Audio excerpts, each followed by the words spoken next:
All right, so welcome to today's conversation called Making Martians, the Science of Astronaut Anthropology. My name is Dr. Adam Gamwell, and I'm a cultural anthropologist and a media producer.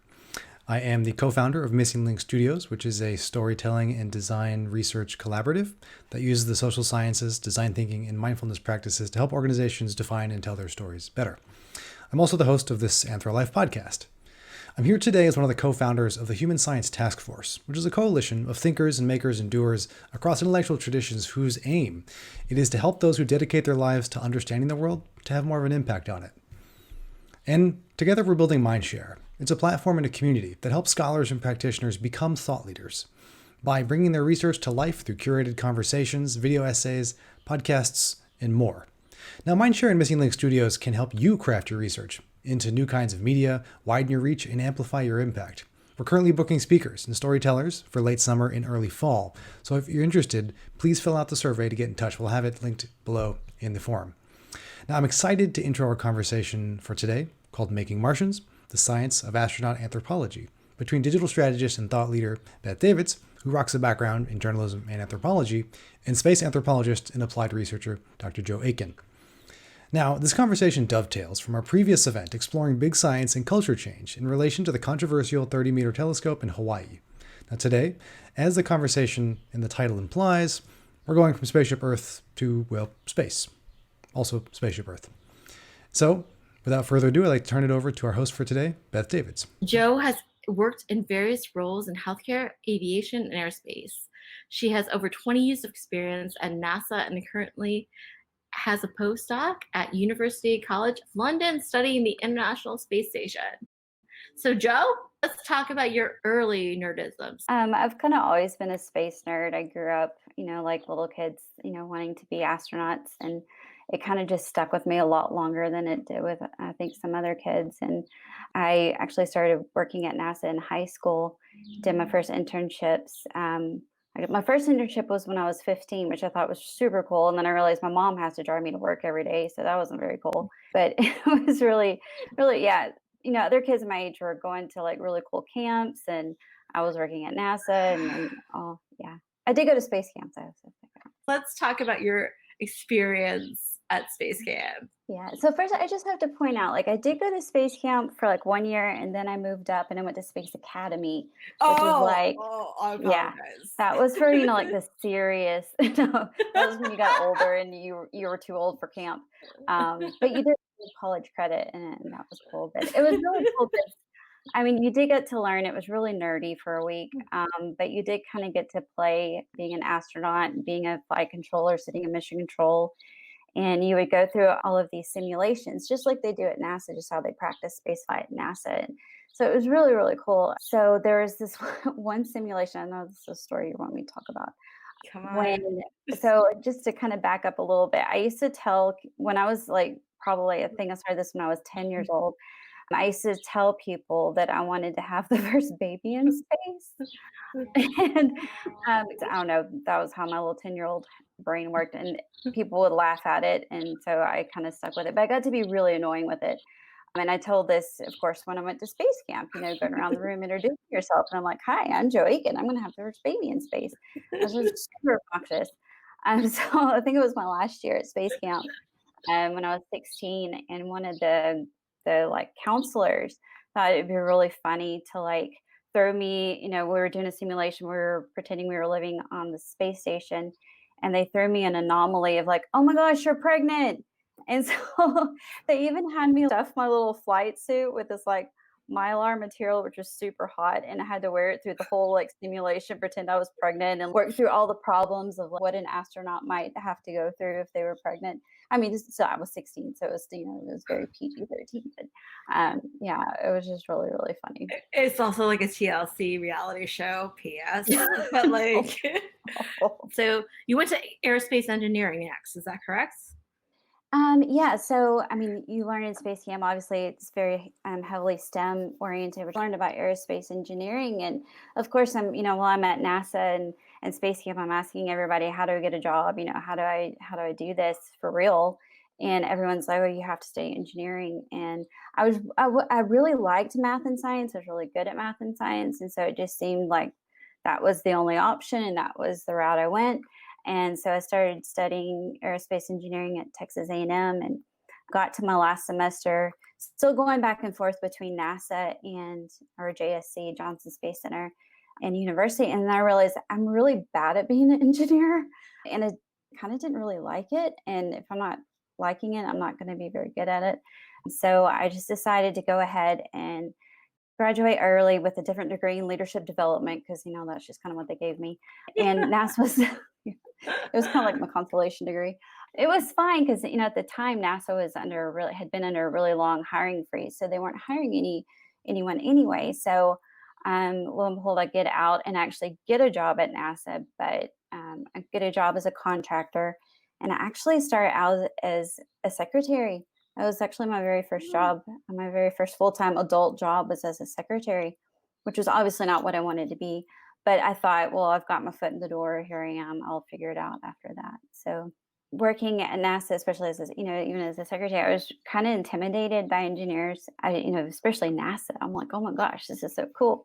I do have a funny story about this is back actually when I was a high school intern, and we were sitting in the office. I came in one morning, and there was like 4 or 5 engineers standing up, flight controllers, like not, just complaining that there was no coffee. The coffee machine wasn't working.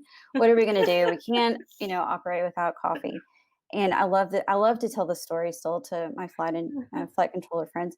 I walk over there and plugged the coffee machine.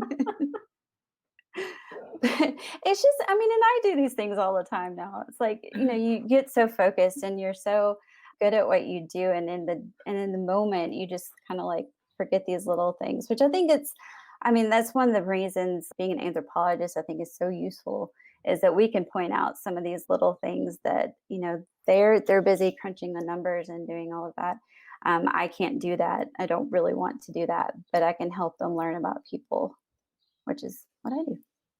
Exactly, because it's both kind of the confluence of engineering and humanity. Let's keep on talking about how did you move from aerospace engineering, and then how did you become an anthropologist after that?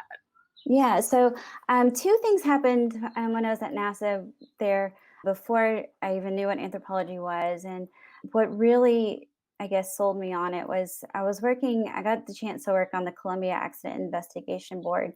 And this was when I was a secretary. It didn't really have any major qualifications. I had studied leadership development and English and engineering, so they brought me in just kind of as like almost a courtesy. My mentor was really trying to help me get plugged in. And that was when I first heard the word ethnography. And they had brought in contractors to assist at looking at the leadership, implications and the culture of leadership at NASA. And so these people were doing ethnography. I actually to this day don't know if they were anthropologists. I don't think they were. I didn't really keep in touch with them, but that was when I first heard the word ethnography. And then I started to think about, there was something really cool that happened when I was a teenager and I was at NASA, and we were standing in the mock-ups of the space station. This is how old I am. Back in the day, it was called Freedom. So I was standing in a mock-up of Space Station Freedom. This is before it's called the International Space Station.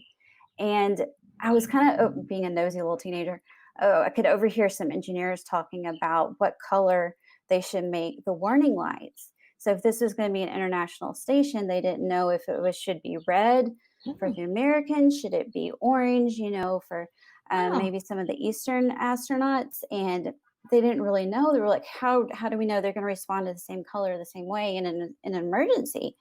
I was like, and so as That's I'm such a learning good about question. ethnography, I call this like my big question, because this is still something that is still really interesting. Yeah. It's like, how do all these people come together and work?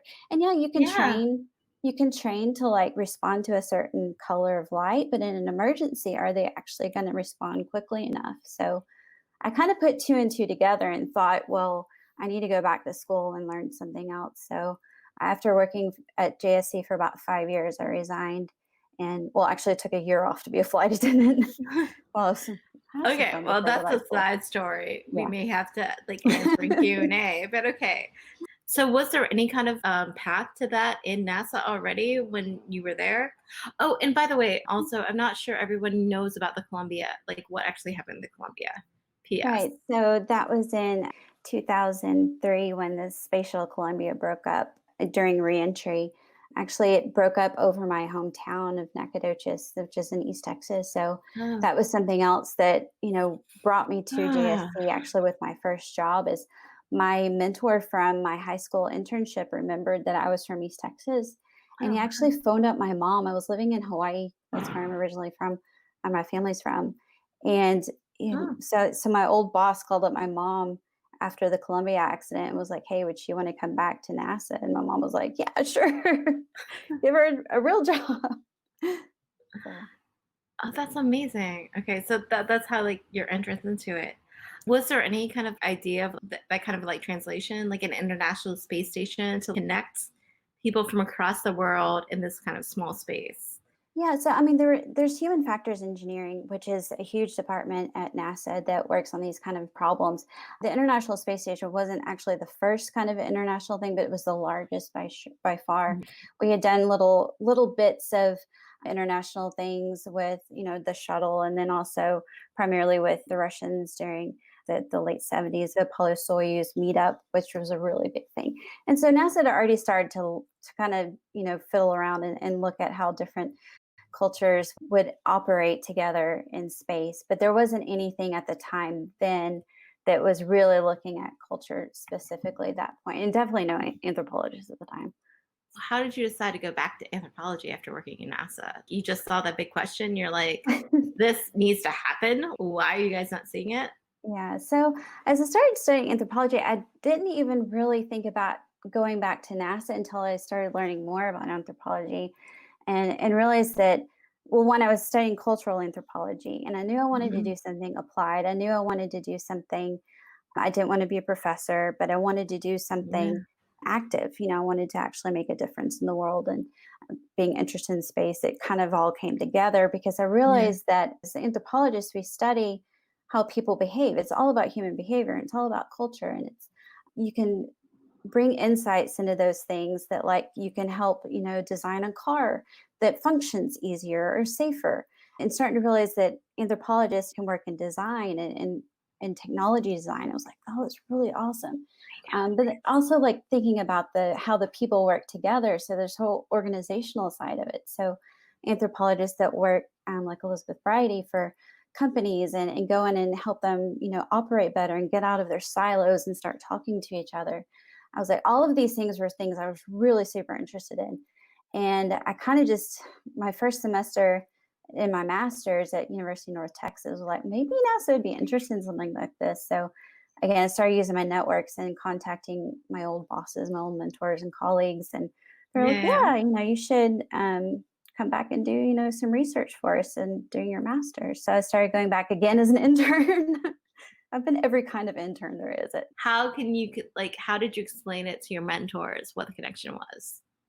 Yeah, so my engineering mentors, who at this point I had already met people in human factors, and it was like they understood human centered design, and they understood user experience, and at least they knew what those words meant.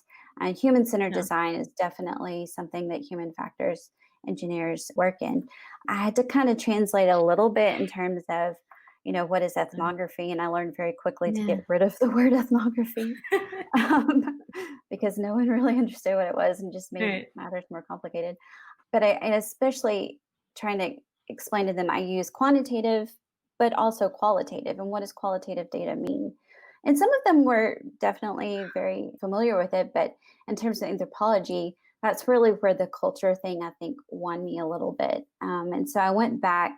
My first project that I started working on, which actually turned into my master's, I was working on privacy and habitat design. So basically, NASA, they're trying to Yeah. design habitats for Mars, or for, even for the moon at this point. Yeah. But really at the time, it was really looking at Mars and Mm. trying to decide how much volume, or how do you design a space habitat that's going to be big enough, but not, obviously can't be Mm. too big because, you got to get it there. So they were trying to Yeah. figure out, well, does privacy, or if we make it too small, there's not going to be enough privacy. Is privacy important? So that's what I was looking at first. What kind of things were you taking into account? Yeah, so one of the biggest things I looked at was crew quarters. So these are like the little quarters that on the space station where the astronauts sleep, and where they might have some quiet private time reading books or emailing family and things like that. But how big do you make it? And when you have a really small volume that you can Yeah. work with, does everybody even need to have their own private crew quarters? Is that a big thing? And these are things you talk to people about, and you're like, well, yeah, duh, of course you need your own space. You're going to be there for a really long time. It's not like you're just going up for a week and camping with your four favorite friends. Like you're going to be living with these people. Of course, you're going to need your own space. But these are things that, as engineers, they need to have some scientific evidence to show that. They need to know, okay, if you don't have privacy, here are the consequences. And if you have too much privacy, there also could be consequences. So, but they need to know, they need to show empirical data for that. So, looking at crew quarters is really interesting because, I could talk to people about the measured volume of it. And I started to ask people who had lived in analogs for space, people who lived and worked in submarines, people who lived in offshore drilling, research scientists living in Yeah. Antarctica, Yeah, but then also astronauts as that well. makes sense. And especially when I talked to the astronauts who were living on the space station, and I asked them, well, just describe to me, what's the size of your crew quarters? What's it like? And it was really, really interesting when people were starting to tell me, there's kind of some of the standard answers are like, oh, it's kind of like Yeah. the size of a phone booth. But when they said a coffin, I was like, whoa. And I remember Yeah. reporting back to NASA, given, my mentors and the human Yeah. research program a presentation. And that was something the psychologists were like, whoa. I mean, I can tell them that it's the size of a phone booth, but if someone comes to me and tells me they that's the first thing they compare it to as a coffin, that holds a lot of weight. So that's something you need to think about. Um, so Yeah, I mean, this that's freaking huge. So I work in tech, surrounded by a lot of engineers, and they're all about the data, normally about quantitative data. So something like this that is qualitative, like the experience, they kind of write off sometimes, like psychology or anthropology, but that is part of what makes up our human experience. Can you talk about how quantitative and qualitative come together and what you've studied? Yeah, another project I worked on with human factors, I was working with robots, the robotics. This is also where, you get kind of the design, technical, quantitative kind of stuff Yeah. mixed in with kind of the organizational stuff. So we were really just studying how users interact with robots. And we were thinking about long-term robotics for Mars. I mean, 20 plus years, not just what we have on station right now, which is like Robonaut, but thinking about Valkyrie, which is the female version of the terrestrial robot that can walk around and move rocks, supposedly and hopefully I am a surface like Mars. And by the way, I love the term Valkyrie, like the like Viking Oh, it's a warriors, great like name. I as love like it. like that's an amazing title. Yeah. So Um, yeah, so what's the actual program? we were looking at, how people are working with the robots, and we were able to do usability. There's a picture now of Valkyrie, which is the terrestrial robots that NASA is working on, and she is actually kind of represents a female, and it was actually done on purpose. She kind of has like a chest like a female, but that was done very, very purposefully. One, it was really cool to engage girls and young girls, especially in STEM. So, you have Robonaut, which is this big, bulky, very masculine looking robot. Yeah. And then you have Valkyrie, which represents the female workers at NASA and the female astronauts. And it was done very, very I purposefully. and it's awesome too because like original spacesuits were not made to fit women. Can you talk like what Valkyrie specifically is supposed to do? Like, technically, what was the purpose? Yeah, so some of the ideas for Valkyrie is that if we were to go to Mars and we were going to set up a habitat or have rovers or something help along with setting up the habitats, that Valkyrie could be there. Let's say if there's even a big rock in the way and she needs to move Mars rocks, and she can also help unload the rovers or whatever it is we have that lands on Mars and can help unpack the habitat all before the astronauts would arrive. And then also, once they're there, Valkyrie can do some of the more dangerous things, like go out, and if there's something that would be dangerous for an astronaut to maybe climb down into a crevasse or something, that maybe she could also do that as well. So there's lots of potential for Valkyrie. I am She's just loving I am loving the Valkyrie, like Viking god-like women yeah. creatures who can lift rocks and protect people. It's Oh, it's great. amazing. Yep. In space. I mean, it's like Marvel Comics come to life. This is Yeah. amazing sauce. Yeah, and so and as an anthropologist coming in and watching how these operators, speak about the robots, and not just the operators, the crew on the space station. When they're talking about Robonaut, they actually say he, and how they just interact with them Yeah. is really interesting. This is pretty awesome that there's not only this Yeah, acceptance of women working in anthropology, but also that there's a awesome robot. yeah. Also, you ended up working in HR, so let's go to that.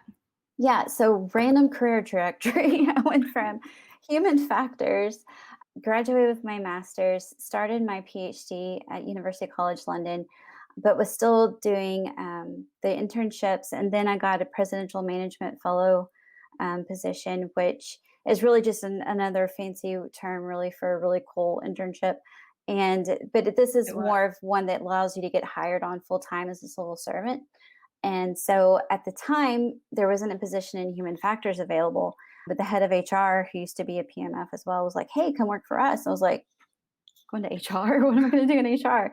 It actually turned out to be really cool. And at the time, I was doing what I thought would probably be my job for the rest of my life. I was an organizational development specialist. What all of a sudden became, instead of doing the more design, technical, human-centered design, UX sort of Mhm. jobs, I was doing more of the organizational anthropology jobs.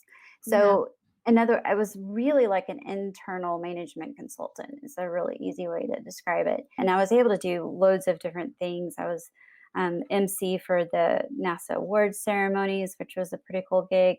But I got to start to interact with a lot of directors through that, and then also supporting directors, which in NASA structure is kind of like the equivalent of a CEO in a company, just the way Okay. it's structured. So I started, I got to support safety, the people who oversee the safety at Yeah. JSC and for the various programs, and worked again with flight operations. So getting to work with astronauts and flight Yeah. controllers in a very different role.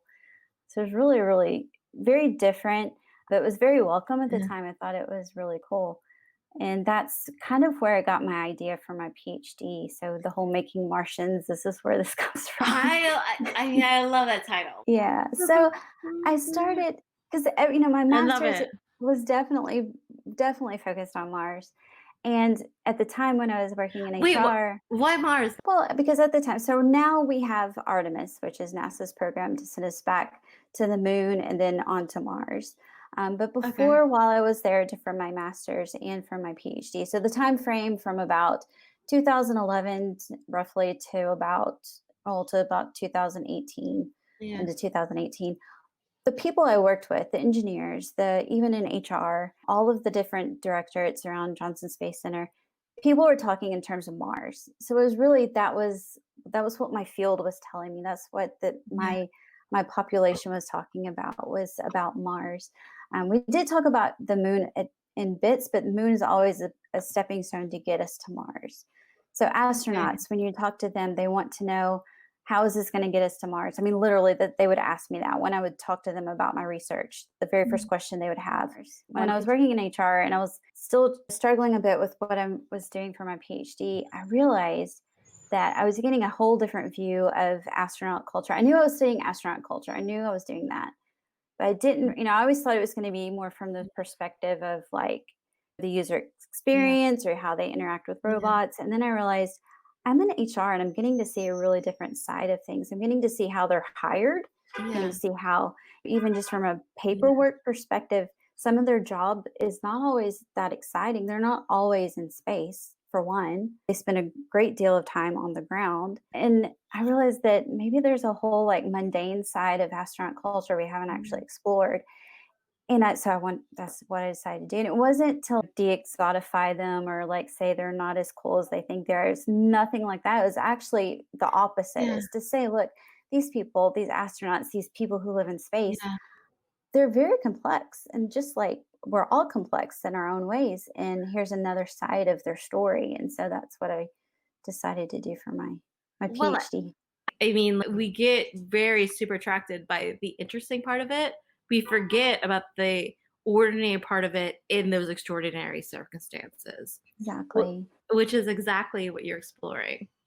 Yeah, and I wanted to show Yeah. too, because from working with human factors and habitat design, I knew that as we design a habitat, we are influencing in some way the culture of the people who are going to live in that habitat. We decide where the dinner table is, we decide if they have crew quarters or not. And so that's going to influence the way they act as a team, that's going to Mhm. influence their team culture. And so then I decided, with looking at the kind of ordinary or mundane part, I wanted to show that an organization, just in how they hire someone, can influence the culture of that profession. So, I mean, NASA Yeah. invented the American astronaut. There's a great book by Matt Herschel. It's called Inventing the American Astronaut. It's a really good book.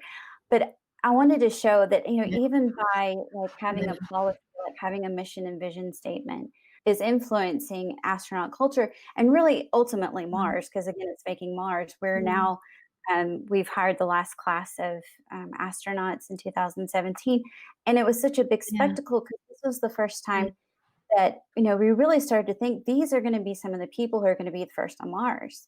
Really, it's within their generation of their class of astronauts that we're going to have Martians. And so I wanted to show how even just what we do every day in an HR office or in, the Yeah. marketing department of a company, how those people are influencing the people in their company as well. I mean, that's absolutely so important. I was watching a documentary in Smithsonian about like between the rush between America and Russia to have the first black astronaut. And actually America was way ahead, but because racial tension, they didn't launch the first we didn't have the first black astronaut. It was actually Russia. But we super qualified. It just wasn't the right time in our culture. Yeah. So I mean, these are but it's also I mean, there's a lot of layers to it, but if we think that we're going to have to start a new society in space on Mars, there's a lot of weird HR questions to get there. There's a lot of questions that have an implicit bias to it that we may or may not be thinking about. You're right on. I mean, the first toilet that was designed for the space shuttle, when they were designing it in the 70s, it was really tricky because they didn't have any female astronauts around to help test it or help develop it. So they had to rely on the Air Force. Just these things that have come leaps. They actually have come leaps, but if you talk to the female astronauts, they're not. They haven't maybe come as far as they should. Space toilets still aren't very fun. Tell us what you're working on right now. Talk about your postdoc. Yeah, so I have a postdoc with University College London, and it's on this really awesome project called ETHNO-ISS. It's a 2.5 million funded study through the European Research Council, which is huge for anthropology. I mean, it's just like the biggest you can get. And it's really awesome. There's a really cool team I get to work with, led by Professor Victor Buckley. And he has designed this study to look at the International Space Station. It's basically just an ethnography. So you think of more of an academic kind of study, just looking at a culture, like how anthropologists would go out and study a culture in Papua New Guinea. We're using the International Space Station as our people. So it's also the first time I've ever heard of a social science study of any sort where it's going to be completely international. So I'll be going back to NASA, and then when we have other researchers who will be at ESA, so the European Space Agency, they'll be at Russia, and they'll be in Japan at JAXA. And then we also have people in the UK as well. And we all kind of have our different areas. One's studying medical, one's studying robotics, and I'm doing infrastructure, which is kind of going to be this meld between my habitat design and organizational, but I haven't really quite nailed that out yet. But it's very, very exciting. But nobody has. So, like, we're on the front lines. Can we talk about the commercialization? What exactly are you thinking? Yes, well, I mean, we involve SpaceX, which NASA has always worked with contractors and other companies. So this is not anything new in terms of working with a contractor. But as we're starting to send astronauts up on commercial Yeah. vehicles, Okay. it will change, and it does change a little the dynamics of the astronaut corps and how NASA Yeah. navigates that, and especially as we do it more long term. I mean, I'm just really interested and excited to see how things evolve to include more of the commercial aspects. What do you want people to have like as their key takeaways from what we talked about before we dive into questions? Yeah, so I mean, I've resigned my position at NASA, but that doesn't mean, even though going back for a postdoc, that doesn't mean that I don't believe that NASA doesn't need anthropologists, because they definitely do. They employ loads of psychologists and other, scientists, social scientists, and of sorts. But I think there Mm, is a huge thing missing in terms of anthropology as a science. And I know a lot of anthropologists are kind of, they can be kind of uncomfortable calling anthropology a science. And I have to say, for me, when I was at NASA, I had to mhm, be a scientist. And I do, mhm. and I do believe there is a very scientific way of applying anthropology. And I think this is something that NASA really, really needs to take seriously as a competency. I mean, they look at technical competencies in their Mhm. engineers. I think they really need to start looking at cultural competencies in their science, in the social sciences, because unfortunately, every time there's an accident at NASA, Yeah. there's an accident investigation board, and by and large, they will talk about culture. But it's just not been taken as seriously to the Yeah. competency level that I think it should be. And I think it's so important for any technological organization, whether it's NASA or not, anything Yeah. involving humans, especially human life, Mm. to really look at how the organization operates, how even something as simple as the design of a crew quarter can influence the It's culture and why it's huge. important. I think you pointed out that like NASA, is this correct? NASA can't even hire anthropologists. Is that right? Yeah, right now, in terms of hiring an anthropologist, as a civil servant, I worked really long with a senior researcher at Langley, who is hopefully we've got this covered, but it's still going to be a year or two, we think, before it's on the book. So it's just the way the government works in Yeah. hiring people. They have certain buckets of people they can hire. And right now, NASA doesn't have the hiring authority to hire anthropologists directly to work as an anthropologist. But I think that's something that hopefully will change in the next year or two. But I'd just like to point out Yeah. too other ways for Yeah. anthropologists and social scientists to get involved, like LTG. So Kathleen, Neil, and Mm. Elizabeth Bridey, they worked as contractors going in at Langley and did this really awesome study for them, looking at teaming, rapid teaming. Jack Stusser, his one of my mentors, has worked for NASA as a contractor and researcher for many years. So there's other ways of you don't have to be hired just as a civil servant. I mean, I think an organization where you're trying to like, well, I think every organization it's important because like what your culture is, and especially something where you're trying to like create entire new societies in space. Like you should study how societies on the Earth happened, called anthropology. And we are going to start into Q&A. And once again, if you have questions, put them below this chat. You can upvote them. So I guess let's answer. Fliss asked, after the space mission, have the astronauts revealed any anthropological gems that you weren't expecting? Yeah, oh gosh, all the time. So Jack Schuster, who I just mentioned, he ran this really awesome experiment called Astronaut Journals, and it was the longest running experiment on the International Space Station. He basically asked astronauts to spend a couple of minutes writing in a journal for, oh gosh, I'll get the years wrong, but it ran for about 12 years, I think. But that his experiment is full of those anthropological gems, and there's loads of stories. I could just go on and on. But really, in terms of things like that you take for granted that become really important, living just in isolation and confinement. So things that like seeing the color green becomes a really big thing. And I actually learned this firsthand living. Actually, I lived in a space habitat, and so in a space analog, as part of my master's research. And I was only in there for 4 days, which sounds like so silly compared to living in space for a year. But even after those 4 days, coming out and seeing the grass, I was like, oh my gosh, it's the color green. I was like, I hadn't seen the color green. I felt like in a natural environment in so long. It was really cool. Okay, wait. So thank you, Joe. Christian Elliott asks, hi, I'm a recent grad with a BA in cultural anthropology and find the intersection of anthro-human factors, user experience, and space reality interesting. Do you have any advice for someone interested in a similar path Yeah, to yours?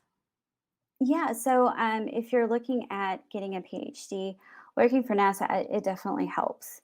That would not be my answer if you were looking to work at another company. It's a little different. NASA very much values the PhD, and the reason being is again we kind of already have to sell anthropology to them. So having that PhD kind of gives us a little bit of an edge in terms of I'm an expert in this. Um, so I think it definitely helps. And in terms of getting employment, I mentioned before, like looking at contracting jobs because they can hire anthropologists where NASA can't.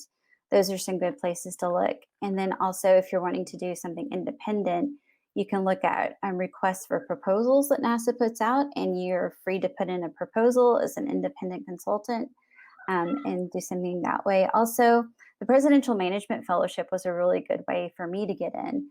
But looking at different internships that might help get you in the door.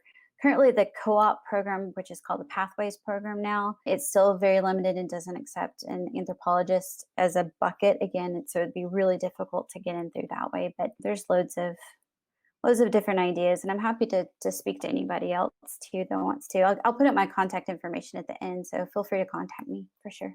And then we'll move on to the next one from Dawn, which asks, have you received any messages of support from figureheads, noteworthy NASA employee, astronauts, or others who will continue your PhD in Britain?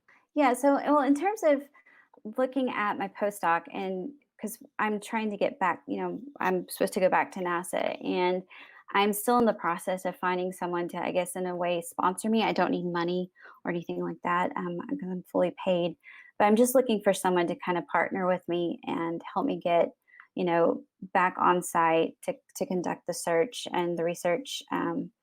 And so, no, I haven't really, unfortunately. I'd love to hear from anybody from NASA that's listening. Okay, so if there's anyone in the audience from NASA, like please respond because, just saying. Okay, so moving on. Arn asks, do you believe mass habitation on Mars is actually feasible?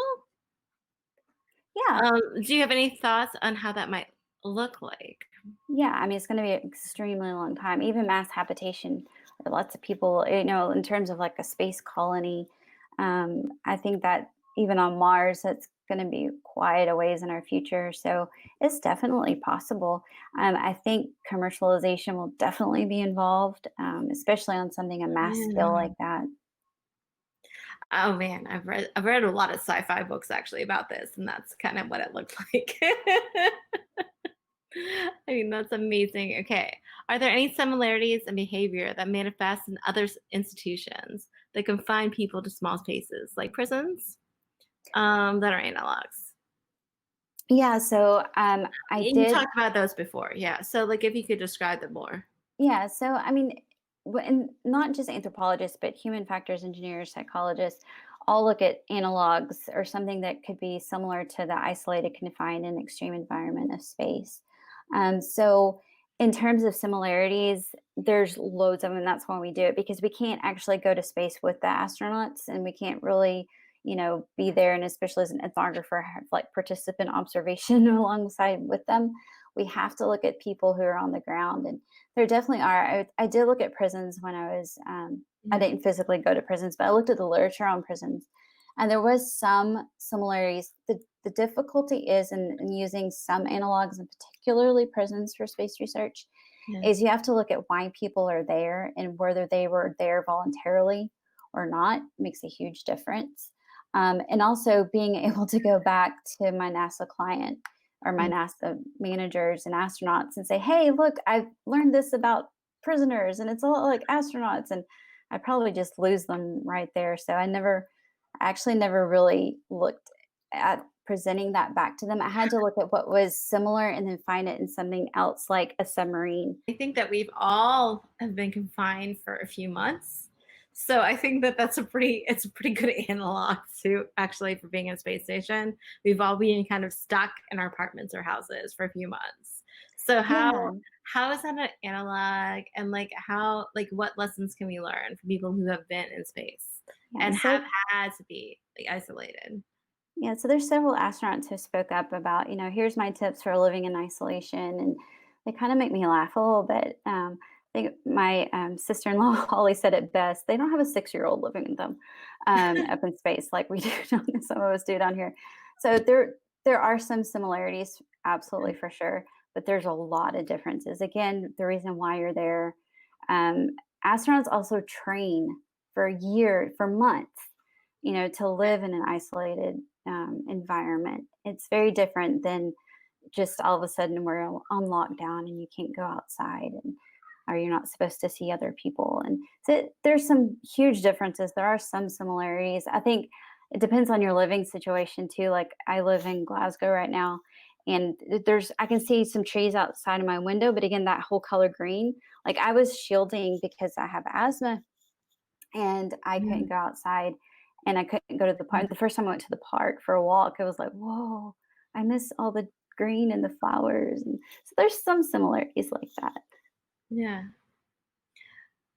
So did they have any tips though specifically for like how to deal with it, like routines or things or like Yeah, that was one of the tips that I think all of them said was routines, which again kind of makes me laugh because they're not in complete control of their routine. Somebody gives them a routine. yeah, Um, so that's a little bit different, I think, when it's like you have to get up and give yourself the willpower versus like, it's on the schedule already, you know what you're going to do. They have some control over their schedule, but it's still very, very scripted in terms of what they do. But also taking time to not work. So some people who have been working from home yeah. have been talking about, I've reported like working too much and just reminding yourself to take a break at sometimes is important. That's something else that I think they've talked about. Well, that makes sense. So we have a good and we have a final question from King Cap Loretto. Sorry if I'm mispronouncing it. Can you recommend any book, article, or author for someone who's interested in the intersection between anthropology and space? Oh yeah, I have a whole library. You'll have to email me. So Valerie Olson is another anthropologist who did her PhD work at Johnson Space Center. So she has a really great book if you're an anthropologist.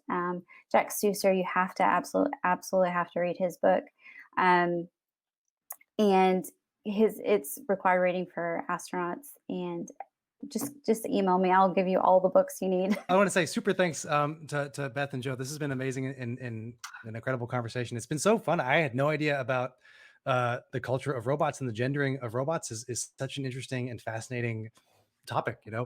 incredible. So I just want to thank you both for taking the time to have this conversation with us today, and just give you a digital high five and say thanks for all your hard work and sharing your stories. But again, just want to say in general, thanks for joining us for Making Martians: The Science of Astronaut Anthropology.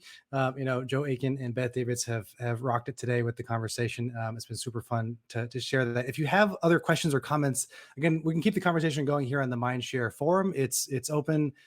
We have the magic of digital life, so we can keep talking well after today if we want to. So just to say, hey, I'm Adam Gamble. I'm one of the co-founders of Mindshare, which is the platform that we're using. I'm also the host of this Anthro Life podcast. And so we love bringing anthropology and human sciences to the good people. And just to let you know broadly about the initiative of what we're doing with this is part of the Human Science Task Force, which is just a coalition of thinkers and makers and doers that we're just committed to basically help those that spend their lives and dedicate their lives to understanding the world to have more of an impact on it. And so we want to use new media and things like conversations, digital things, podcasts, video essays to help that happen. And so we're super excited that, Joe and Beth were some of our guinea pigs to make this happen, and our audience guinea pigs too, which is always good. We are actually open to take suggestions for new topics, webinars, podcasts, videos, and stuff for late summer and early fall. So if you have any topics or conversations that you want to have brought on the platform, please let us know. We have a survey that we have folks fill out that just lets us know what you're interested in. And if you have any skills such as graphic design, video design, public speaking, etc., so we can figure out the best ways of like getting conversations out to wider publics. So that's basically that. So we'll put a survey in the kind of the newsletter thing that comes after the episode. So once again, thank you, Joe. Thank you, Beth. Check out our previous conversations here on Mindshare as well as podcast on this Anthro Life. And in the meantime, we'll see you all next time.